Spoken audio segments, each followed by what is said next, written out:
Hello বন্ধুগণ, অনুরাগের ছোঁয়ার আজকের পর্বে দেখতে পারবেন সাক্ষ্যদীপ সরকার যখন দীপার হাতে ছাবির ছড়া দিচ্ছিল, তখন দীপা হাতে নিয়ে দেখলো এটা তো আমার সোনামার ছাবির ছড়া।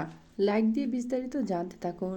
দীপা জেল থেকে বের হয়ে সূর্যকে খুঁজছিল। সাক্ষ্যদীপ সরকার বলে সূর্য তো চলে গেছে। তখন দীপার মন প্রচণ্ড খারাপ হয়ে যায়।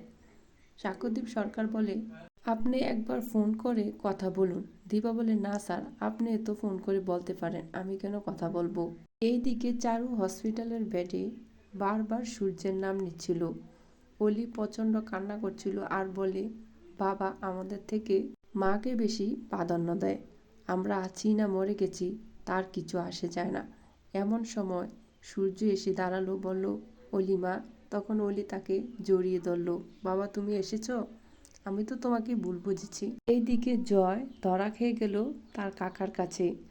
তখন কাকা বাবুর কাছে সে ক্ষমা চাচ্ছে, বলছে, আমি আর কখনোই এমন করব না, আমাকে এবারের মতো ক্ষমা করে দিন। আপনি আমাকে দীপ্তি দেন যেন এই কথা কারো কাছে না বলেন। জেল থেকে বেরিয়ে বিগপঙ্গে গেল। ওইখানে দীপাকে সবাই ফুল দিয়ে বরণ করলো।